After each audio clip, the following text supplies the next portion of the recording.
Hello, everyone. I'm Rose, and let me share my story with you. My mother-in-law, Sherry, used to be a different person, not the vain and shallow woman she is now. This change occurred later in her life, or at least that's what my husband Dylan believes. Growing up, Dylan and Sherry didn't have a lavish lifestyle. They led a modest life together after Dylan's father passed away when he was just 4 years old. Sherry took on the role of the breadwinner, and they've lived a simple life until Dylan secured a great job after college. Dylan is a remarkable and kind man, not just because he's my husband. He earned a full scholarship to medical school and became a doctor. Despite his success, Dylan remained humble. However, Sherry's life took a turn for the luxurious. Now, let me clarify. I don't have a job for reasons I'll discuss later, but that doesn't mean I am poor or dependent on others. Unfortunately, Sherry got the wrong impression of me when we first met. Whether it was my clothes or mannerisms, something repelled her. On our first encounter, she said, "Dylan, is this the girl you've been raving about? She's so plain and average. Why would you choose someone like her? Does she even have a job?" My name is Rose, and no, I don't have a job. However, Sherry assumed that meant I was planning to trap her son and drain his money. She labeled me as a gold digger and a parasite, making baseless assumptions about my character. Dylan defended me, but the argument escalated and we decided to leave. During our journey home, Dylan apologized for his mother's behavior, acknowledging that she had crossed a line. He reassured me, saying his mom no longer knows how to act like a sane person. Although her words hurt, Dylan asked me not to mind them. Yet I couldn't shake the feeling that being comfortable around Sherry might be a challenge. After all, she's the only parent Dylan has left. I decided to step back. We don't have much extended family, and completely cutting her off isn't feasible. I won't push you to be friends with her, but can you at least be civil around her? I can act respectfully towards your mom, Dylan, but I doubt she'll reciprocate. Don't worry, Rose. I'll keep her in check. If she crosses the line, we can consider reducing contact. I love my mom, but I love you too. I won't let her harass you for no reason. I was skeptical about my relationship with Sherry. Dylan assured me he'd stand up for me, but I still felt uneasy. Dylan and I got married 3 years after we started dating. We had a court wedding due to financial constraints.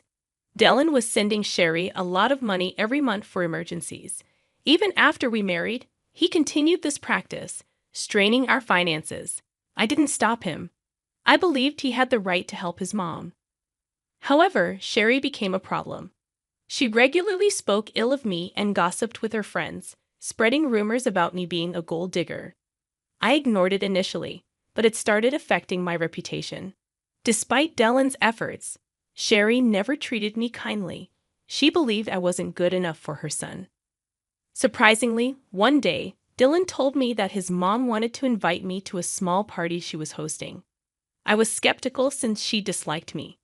Dylan assured me that she promised to improve and wanted me there. It seemed odd considering her recent financial struggles, but Dylan believed she managed somehow. I agreed to go, despite my concerns about her behavior. Dylan hoped his mom was making an effort, so I decided to keep an open mind. I truly wanted us to mend our relationship and become friends. I had serious doubts that Sherry would ever consider being friends with me, despite my willingness to be civil and make an effort for Dylan's sake. It seemed that Sherry had little regard for his happiness. Despite my skepticism, I decided to attend the party, eagerly waiting for Sherry to provide details. Sherry texted me the next day, and I assumed she was extending the invitation. However, her message took an unexpected turn.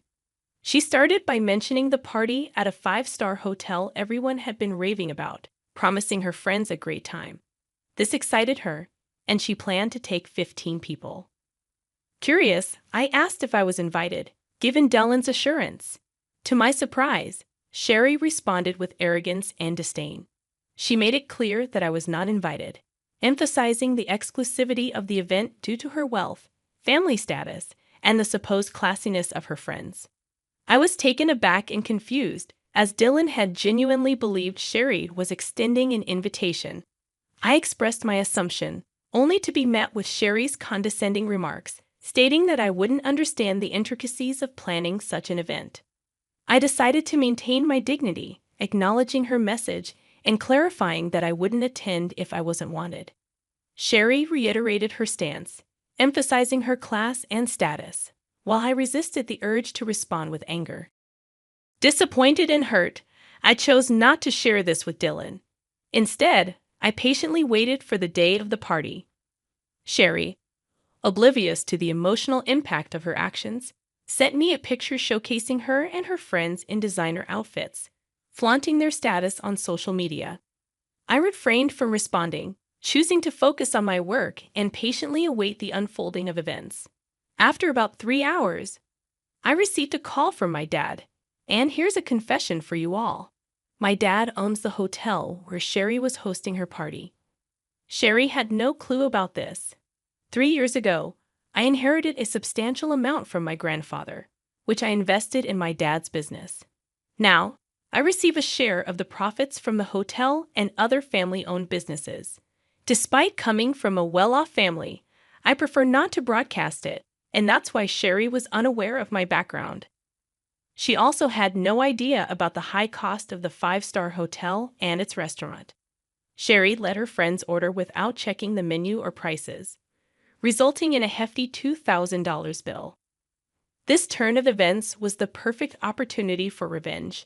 My dad called me to inform me that Sherry was at the hotel, having amassed a $2,000 bill.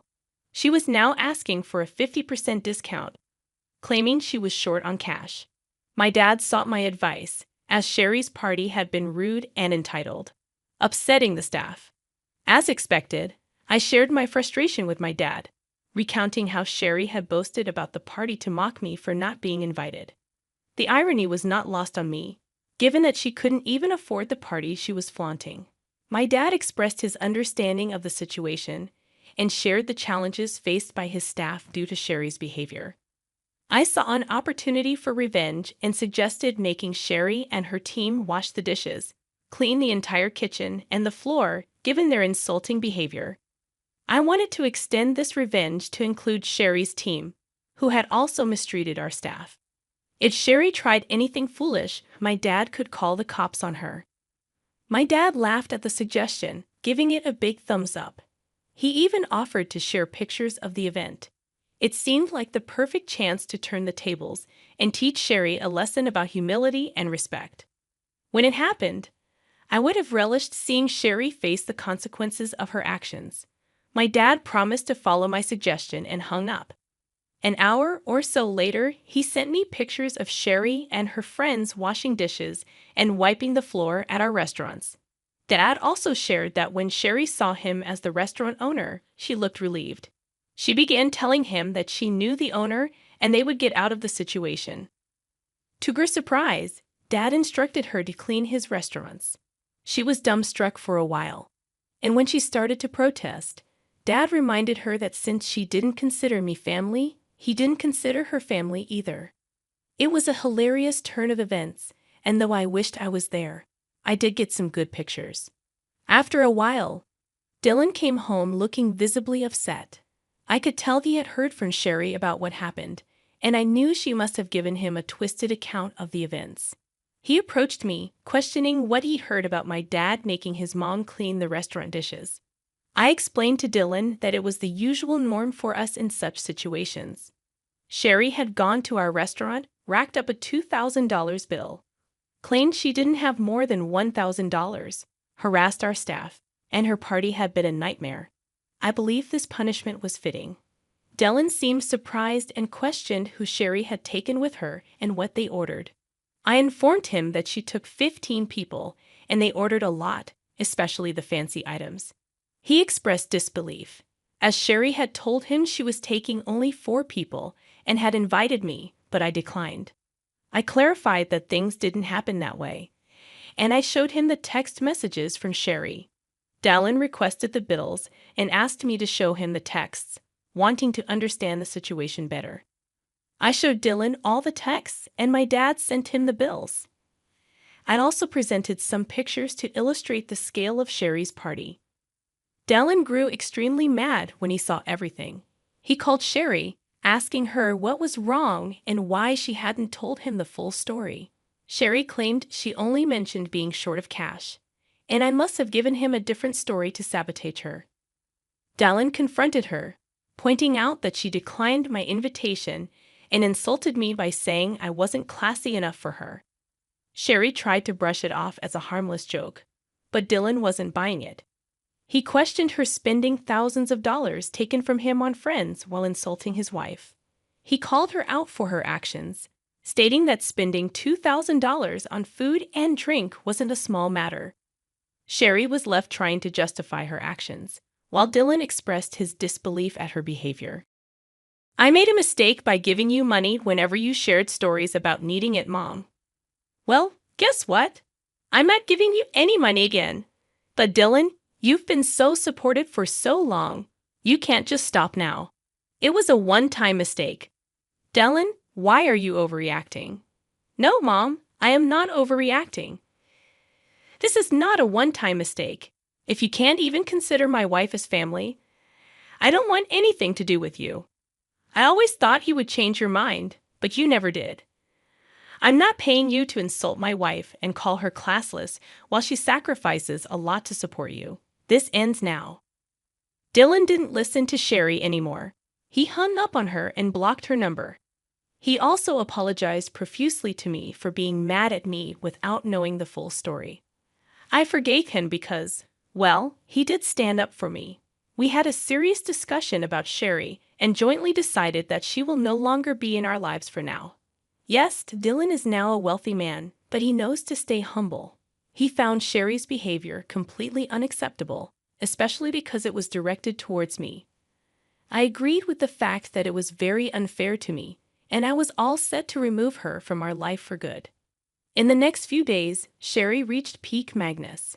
She realized that her own actions may have damaged her relationship with her son for good, sending her into a horrible panic. She showed up at our house and demanded to speak with Dylan. Slowly, her demands turned into begging after she was turned away from the door every time. Yes, Sherry worked and earned some money. However, it wasn't enough for the high-end lifestyle she had gotten used to all these years. Dylan had stopped giving her money entirely. Instead, he invested some of his funds into my dad's business to help him open new hotels and restaurants in the neighborhood. We do plan on expanding our hotel business to bigger cities, but we'll have to see what the future holds.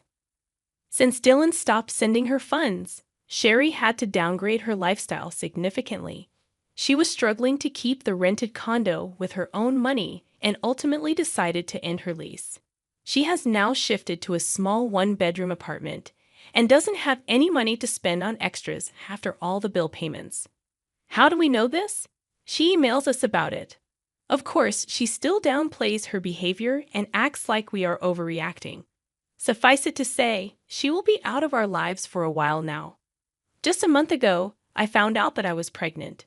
Dylan and I are overjoyed and busy planning everything before our baby comes. To be honest, I'm glad that my child won't be around shallow people like Sherry anymore. But if the time comes, I will make sure my dear mother-in-law doesn't get to fill my child's head with nonsense. For now, please wish us luck so that we can be good parents to a healthy child.